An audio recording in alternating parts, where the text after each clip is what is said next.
ইন্না আনজালনাহু ফি লাইলাতিল কদর, আমি নাযিল করেছি কোরআনকে কোথায়? কদরের রাতে। ওয়া মা আদরাকা মা লাইলাতুল কদর, হে নবী আপনি কি জানেন লাইলাতুল কদর কি? লাইলাতুল কদরি খায়রুম মিন আলফি শাহর, হাজার মাসের চাইতে উত্তম। তানাজ্জালুল মালায়েকাতু ওয়া রূহু, এই রাতে নাযিল হন, অবতীর্ণ হন কারা? ফেরেশতারা এবং জিবরাইল আলাইহিস সালাম। বিইذن রাব্বিহিম মিন কুল্লি আমর, মিন কুল্লি আমর মানে এখানে এক বছরের নতুন যে তাকদীর, এই তাকদীরটাকে নবায়ন করা হয় সবে বরাদেন, না সবে কদরে। আর সালামুন হিয়া হাত্তা মাতলাইল ফজর, ফজর পর্যন্ত খালি শান্তি আর শান্তি। তার মানে কদরের রাতে কোরআন নাযিল হয়েছে। আর কদরের রাত কোন মাসে? রমাদান মাসে। কোন দশকে? শেষ দশকের কোন কোন রাত হতে পারে? মাশাআল্লাহ 21, 27, 21, 23, 25, 27, 29, এর মধ্যে যে কোনো একটা। ওই যে বলে 27 হবে, হতেই হবে। 21, 23, 25, 27, 29 যে কোনো এক রাতে হতে পারে। আল্লাহ আমাদেরকে লাইলাতুল কদর পাওয়ার তৌফিক দান। এবং যুবকদের যৌবনে আল্লাহ পাক বেশি বেশি রমজান দান করুন, বেশি বেশি লাইলাতুল কদর দান করুন। আগেকার উম্মতের হায়াত লম্বা ছিল, তাই তারা অনেক সময় পেত ইবাদত করে। আমাদের যেহেতু একটা শর্ট, এটা তো আল্লাহর উপরে আনাবেন, আমাদেরকে এরকম উৎসবের কিছু মানে সিজন দিয়েছেন, ইবাদতের সিজন দিয়েছেন। যেমন লাইলাতুল কদর, এক রাত ইবাদত করবেন, হাজার মাস ইবাদতের চাইতে উত্তম হবে ইনশাআল্লাহ। আল্লাহ রাব্বুল আলামিন আমাদের সবাইকে বেশি বেশি নেক আমল করার তৌফিক দান করুন। এখন আল্লাহ পাক বলেন কোরআন নাযিল করেছি লাইলাতুল কদরে। লাইলাতুল কদর হচ্ছে রমজান মাসের শেষ দশক, তারপরে রমাদান মাসে কোরআন নাযিল হয়েছে। তাহলে রমাদান মাসের সবচেয়ে ইম্পর্টেন্ট বিষয় কি ভাই? কোরআন নাযিল হওয়া। কোরআন এখন কোরআন নাযিল হওয়ার পর কি হয়েছে? উত্তর, কোরআন নাযিল হওয়ার পর মাত্র 23 বছরের ব্যবধানে, কত বছর? মাত্র 23 বছরের ব্যবধানে একটা আইয়ামে জাহেলিয়াত মানে আবু জেহেলের সমাজ মুহাম্মদ সাল্লাল্লাহু আলাইহি ওয়াসাল্লামের সমাজে পরিণত হয়েছে। বলি আল্লাহু আকবার। বিসমিল্লাহ।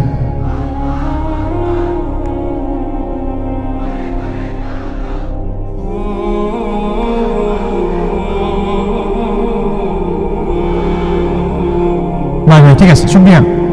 এই হলো তাকবীর। এটা হলো কি তাকবীর নাকি তাকবীর? কোনটা কোনটা হবে? আস্তাগফিরুল্লাহ, কোন যুগে আসলাম রে ভাই? সবই চেঞ্জ হয়ে যাচ্ছে দিনে। আচ্ছা ঠিক আছে, ঠিক আছে, শুকরিয়া শুকরিয়া। প্রিয় ভাই আমার দিকে খেয়াল করেন, রমজান মাসে কেবলা পরিবর্তন মানে নতুন জাতির উত্থান হবে তো ইনশাআল্লাহ।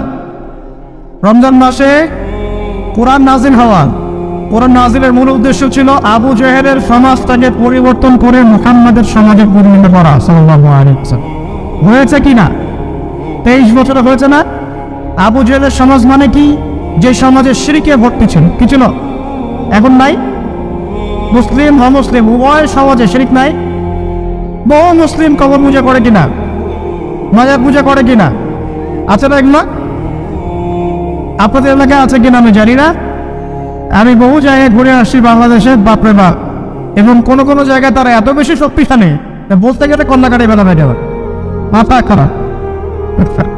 যাক, আল্লাহ পাক আমাদের সবাইকে সর্বপ্রকার শিরক থেকে বাঁচিয়ে রাখুন। কবরের সাহিত্য ব্যক্তি আমার কোন কল্যাণ করতে পারবে? সে আমাকে সন্তান দিতে পারে, সে আমার লাভ ক্ষতির মালিক, সে গায়েবের খবর জানে। তাহলে পরকালে আমাকে পুলিশে পার করে দিবে? পরকালের শাফায়াতের যে বিষয়গুলো আছে এগুলো কি? এগুলো হচ্ছে আল্লাহ পাকের অনুমতি ক্রমে তারা করবেন। আল্লাহ পাকের অনুমতি ক্রমে সহিংকরণ সুপারিশ করবেন। কার অনুমতিতে? অনেক আলেম ওলামাও করবেন। হাফেজে কোরআন, এই যে হাফেজে কোরআন যাদেরকে পাগড়ি দেওয়া হলো, তোমরা আমাদের জন্য দোয়া করিও, তারাও কিন্তু সুপারিশ করবেন। নবীগণ, নবী সাল্লাল্লাহু আলাইহি ওয়াসাল্লাম করবেন। এটা কি নিজের ইখতিয়ার না আল্লাহর অনুগ্রহ? কোনটা? এটা আল্লাহ পাকের অনুগ্রহ। আকীদা স্পষ্ট রাখবেন। এরপরে আসেন তো যেটা বলছিলাম প্রিয় ভাই, আবু জেহেলের যুগ মানে কি? শিরকে ভর্তি। আবু জেহেলের যুগ মানে সুদে ভর্তি সমাজ। আবু জেহেলের যুগ মানে হচ্ছে মাদকে ভর্তি সমাজ। আবু জেহেলের যুগ মানে মেয়েদের অবমাননা। আবু জাহেলের যুগ মানে গোত্রীয় হানাহানি, এগুলো ছিল আবু জাহেলের যুগ। এখন এই সমস্যাগুলো এই বিশ্বে আছে কিনা? তাহলে এই বিশ্বের প্রেক্ষাপটেও কোরআন নাজিলের সেই মর্ম চলবে কি চলবে না? একই বিষয় না? আবু জাহেলের যুগে যা ছিল এই বিশ্বে আমরা তাই দেখছি।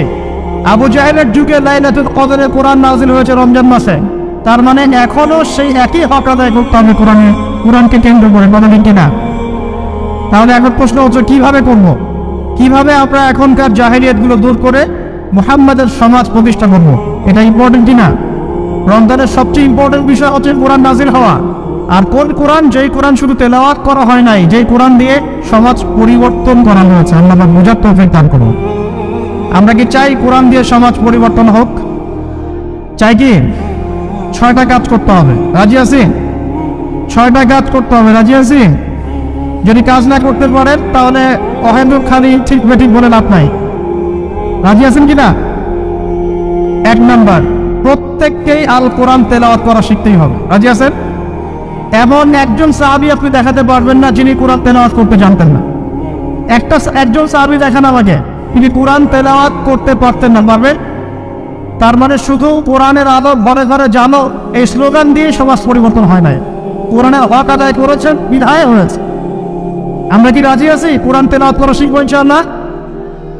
একজন ব্যক্তি বাকি থাকবেন না যিনি কোরআন তেলাওয়াত করতে পারেন না, এমন একজন ব্যক্তি বাকি থাকবেন না ইনশাআল্লাহ। রাজি আছেন? যার বয়স 70 হয়ে গেছে আপনিও কায়দা নিয়ে বসবেন ইনশাআল্লাহ। আপনার বয়স 80 হয়ে গেছে তাও কায়দা নিয়ে বসবেন ইনশাআল্লাহ। ও করতে করতেই বলতে হবে, তাও সমস্যা নেই। রাজি আছেন? কোরআনের হক আদায় করতেই হবে, আদারওয়াইজ এভাবে সমাজ পরিবর্তন হবে না। আবেগ দিয়ে, স্লোগান দিয়ে, জনস্রোত দিয়ে কোনো কাজ নাই। জনস্রোত দিয়েও কোনো কাজ নাই। কাজের মানুষ দরকার। কি দরকার? কাজের মানুষ দরকার। আপনি কর্মপাল দিয়ে কি করবেন? অ্যাক্টিভ কাজের মানুষ দরকার। দরকার কিনা? শিক্ষিত যোগ্য মানুষ দরকার। অতএব আগে কোরআন পড়া শেখেন, আল্লাহ পাক তৌফিক দান করুন। আমি দোয়া করি আল্লাহ পাক আমাকে এবং আপনাদের সবাইকে নিয়মিত কোরআন তেলাওয়াত করার তৌফিক দান। 1 নাম্বার, কোরআনের সাথে কোরআন নিয়ে গবেষণা করতে চান, আগে কোরআন তেলাওয়াত বাড়াতে হবে। তেলাওয়াত বাড়াতে বাড়াতে বাড়াতে বাড়াতে যখন আপনি দেখবেন প্রতিটা আয়াত আপনার ঠোঁটের আগায় চলে আসছে, তখন আপনি হিফজ করাটা সহজ হয়ে যাবে, তখন অর্থটা বোঝা সহজ হয়ে যাবে, অ্যারাবিক গ্রামার শেখা সহজ হয়ে যাবে এবং গবেষণা করাটাও সহজ হবে ইনশাআল্লাহ। আগে কোরআন পড়তে হবে, আল্লাহ পাক করার তৌফিক দান করুন। প্রথম আয়াত নাযিল হয়েছে কি? ইকরা বিসমি রাব্বিকাল লাযী। তো পড়াশোনাই তো করতে চায় না ইয়াং জেনারেশন, খালি ওয়াজ শুনতে চায়। অনলাইন শোনো, অনলাইনে খালি বিচ্ছিন্ন ওয়াজ শুনে দিনের কনস্ট্রাকটিভ জ্ঞান অর্জন করা যাবে না। যদি আমি নিজের কথা বলছি, আমি যদি শুধু ওয়াজই শুনতাম বসে বসে, আজকে তোমাদের সামনে বসে আমি লেকচার দিতে পারতাম না। শুধু ওয়াজ শুনে কাজ হয় না, ওয়াজ একটা সাপ্লিমেন্টারি জিনিস। হ্যাঁ, ওয়াজ শুনবো, ইমান বাড়বে, আমি নতুন কিছু জানবো, তার সাথে বসবো, ঠিক আছে, কিন্তু একটা সিলেবাস মেনটেন করে পড়াশোনা করতে হয়। সিলেবাস মেনটেন করে পড়াশোনা করতে হয়। যেখানেই পড়েন না কেন সিলেবাসে কোরআন থাকতে হবে, হাদিস থাকতে হবে, হাদিসের ইবারত পড়ার যোগ্যতা অর্জন করতে হবে, আরবি ভাষা এবং সাহিত্য থাকতে হবে, আকীদা থাকবে, ফিকহ থাকবে, আপনার সিরাত থাকবে, ইতিহাস থাকবে এবং এই সমকালীন প্রেক্ষাপট এগুলো তো থাকবেই। এরপরে আপনি বিষয়ভিত্তিক বড় বড় স্কলারদের বইগুলো পড়বেন। আজকে এই বই, কালকে ওই বই, আজকে এই চটি বই, কালকে ওই চটি বই, এবার মাথাটা আপনার বিক্ষিপ্ত হয়ে যাবে। আজকে অমুকের একটা লেকচার একটা অংশ, ওইটা অমুকের লেকচারের অংশ, এভাবে পুরো মাথাটা আপনার এলোমেলো হয়ে যাবে। বুঝবেন অমুক যা বললো তার বিরুদ্ধে, তমুক যা বললো তার বিরুদ্ধে, এই করতে করতে দেখবেন আপনি মূল ট্র্যাক থেকে সরে যাচ্ছেন। এইভাবে হবে না, কনস্ট্রাকটিভ সিলেবাসে পড়াশোনা করতে হবে। এই পড়াশোনা করতে হলে ওলামায়ে কেরামের সহবত লাগবে কিনা? লাগবে। ওলামায়ে কেরামের কাছে আসবেন, পরামর্শ করবেন কিভাবে পড়লে আমি দায়ী হতে পারবো, কিভাবে পড়লে আমি একটা ভালো জায়গায় যেতে পারবো।